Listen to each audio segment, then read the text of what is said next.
Balik lagi sama gue Jonathan Leonardo. Di konten kali ini gue bakal ngomongin tentang anhang atau si gandengan Vespa ini. Jadi sebenarnya waktu itu gue pengen bikin konten tentang dia perjalanan gue ke Bromo.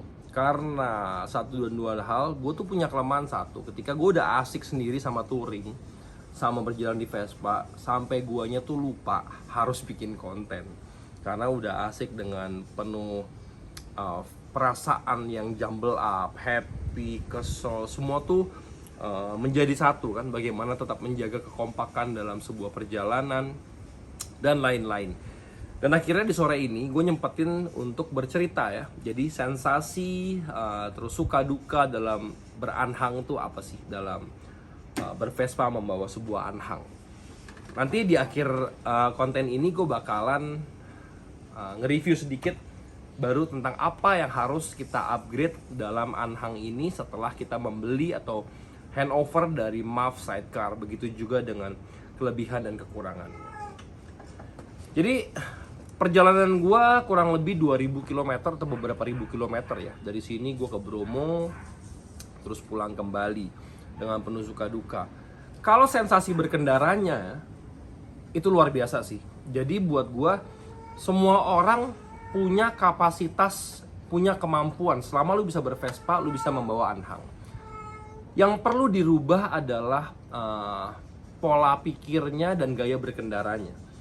Satu yang harus kita pikirkan, ketika bobot yang semakin berat di anhang, berarti pengereman pun akan berkurang ya.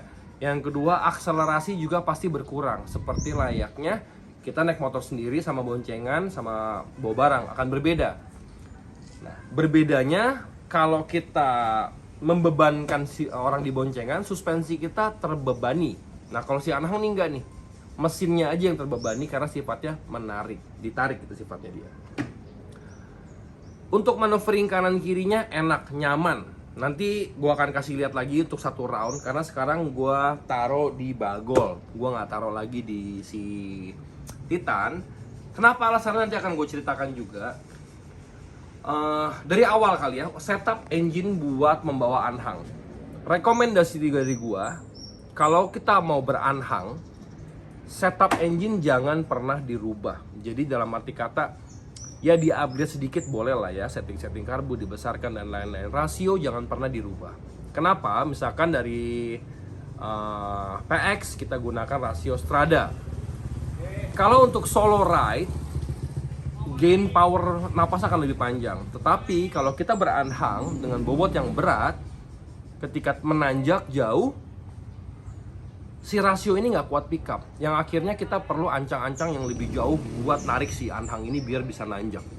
Kalau turunan juga berarti engine brake kita semakin panjang kan, nggak pendek.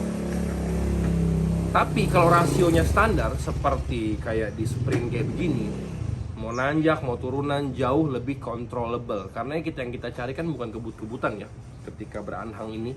Tadinya gue pikir gue menggunakan mesin tune up dan lain-lain, gue akan gain power lebih untuk narik beban. Ternyata gain powernya itu di atas bukan di bawah. Nanti di konten lain akan gua bercerita tentang ngomongin tentang si mesin lah ya, setup mesin yang buat touring terbaik apa dan lain-lain. Tapi sekarang fokus sama si anhangnya dulu. Jadi kita biarkan dengan rasio standar. Kalau misalkan kita mau beranhang dengan super, ya sudah biarkan dengan super apa adanya rasionya. Bannya jangan diganti 10. Selain hanya untuk city tour ya. Jadi dalam arti kata kita tidak akan main-main. Kayak gue kan cukup ekstrim, gue suka camping dan lain-lain. Berarti kita menemukan tanjakan, jalanan curam yang kadang-kadang harus nggak punya ancang-ancang. Nah, kita tuh perlu torsi yang besar buat menarik si anhang ini. Nanti gue akan coba membawa dia dengan si bagol. Kalau belum kejual, karena gue rencana mau jual juga si bagol nih ya. Gue ada rencana mau jual. Kalau yang mau ya silahkan DM gue juga. Mumpung deh ngiklan dikit boleh kali ya di konten ya. Jadi ini mau gue jual tahun 74.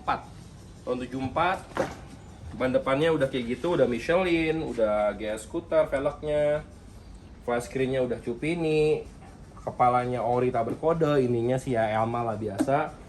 Joknya Denfield dan lain-lain. Oke, kurang lebih seperti ini, nanti kepoin aja, bisa DM gue di Instagram. Balik lagi ke konsep beranhang ini. Oke, kita mulai masuk ke sini. Jadi Kalau gue pribadi, Anhang ini punya maximum load, dalam arti kata punya berat maksimum yang masih dalam tahap aman. Gue pribadi menimbang tahap aman dia tuh ada sekitar 30 kilo. Kalau buat mulai beranhang, saran gue masukin barang 20-25 kilo dulu. Karena feeling manuveringnya akan jauh berbeda dengan membawa motor tanpa anhang. Dan yang kedua, di sini lihat, di sini ada join. Di sini ada coupler atau join.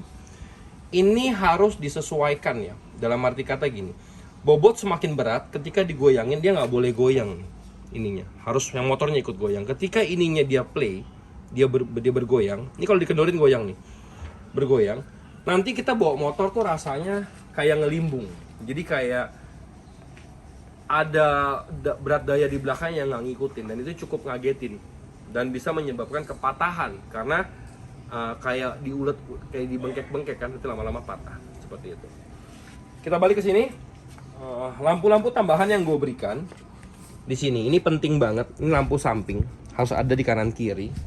Ini lu bisa request dari MAF atau lu tambahkan sendiri dengan kreativitas sendiri. Ini gue pakai ujungnya itu stang motor Jepangan. Ujungnya misalnya ada sen-senannya nih. Ini gue aplikasikan ke sini. Ini gue pakein yang motor-motor customan biasa nih, yang beli banyak di toko online. Dan sejauh ini kegagalan terjadi, spakbor gue patah, bracketnya. Nah, ada patah di sana. Karena apa? Karena terrain atau jalur yang gue lalui cukup ekstrim sih kemarin, dan sempat lompat-lompat ke banting-banting. Dan ini penting ya, ini bukan aksesoris. Kenapa harus ada bendera dan gue pilih merah putih? Sebenarnya apa aja bisa. Ketika kita nyalip, mobil ini harus tahu masih ada sesuatu di belakang yang ngikut. Ini hal yang penting banget ya. Untuk ada antena. Ininya mau dipakai lampu kecil, mau pakai bendera, itu terserah imajinasi atau kreativitasnya masing-masing. Terus gue tambahan ini. Jadi kelemahan dari Anhang ini adalah sistem penguncian. Kurang sempurna kalau di mata gua, tapi bisa disempurnakan. Gua kasih kunci tambahan. Karena tutupnya ini luar biasa kokoh, ketika dia lompat ada gajlukan. Ini kadang-kadang keangkat nih, tuh. Seperti ini, pak. Kunciannya ini bahannya kurang bagus. Gue belum menemukan bahan yang bagus untuk menyempurnakan. Jadi ini salah satu kelemahan. Berarti kunciannya kurang bagus. Ini terlalu gampang diakses untuk dicongkel oleh maling. Jadi berhati-hati. Kalau kita buka, nah, di dalam sini gue tambahkan first aid kit dengan velcro, jadi bisa dibuka pasang. Ini penting ya, di motor mana-mana pun pasti kita siapkan velcro. Dan velcro di sini adalah untuk perlampuan. Jadi gue beli lampu yang murah di Tokopedia, di mana-mana ada, tuh bisa terang begini, bisa buat emergency. Ketika kenapa-napa tempel di sini, ini gue bisa kelipin untuk emergency atau bisa jadi penerangan juga. Dan di dalam sini coba dikasih lihat, kita perlu ada pengikat barang, penting banget nih ya, untuk kenyamanan beranhang. Jadi jangan asal dimasukin terus nggak diikat. Setelah masuk barangnya kita ikat, kita strap. Nah, jadi barang tuh nggak gerabak gerubuk di dalam, karena ketika barang bergoyang-goyang ketika kecepatan tinggi itu ngebuat si motor atau anhangnya goyang-goyang, dan nantinya bisa berakibat fatal.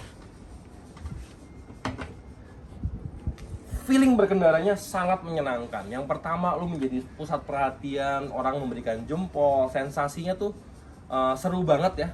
Yang kedua, barang yang dibawa ini jadi banyak banget, campingnya nyaman banget. Ini istri gue lagi megang kamera juga. Kita bisa bawa kompor, kita bisa bawa apa aja nih ya? Tenda, matras, lah kayak mau pindahan deh. Sampai waktu itu terakhir gue ke Gunung Bunder, semua orang nitip barangnya di gue. Ininya konstruksi nggak ada masalah, mesin gue yang nggak kuat. Jadi kurang lebih seperti itu. Yuk, sekarang gue kasih lihat, sama manovering ke belakang nggak gampang. Yuk tolong munduran dikit, cara ngeluarin ini nggak gampang. Kalau yang nggak biasa. Karena dia ke kanan jadi kiri, kiri jadi kanan. Nih, ketika gue belokin sini, ini ada cara ngeluarinnya. Kalau nggak biasa pasti bingung. Kita harus bisa counter setirnya. Kalau udah biasa, nanti tinggal gampang. Oke? Gue pakai sprint enak banget. Bawanya jauh lebih gampang. Sekarang gue coba muter ya. Sini aja. Jadi gue sambil muter, sambil gue buat closingan, nanti lo akan lihat bagaimana anak ini muter satu kali. Oke, jadi jangan lupa like, subscribe, dan komen. Sampai berjumpa di komen selanjutnya.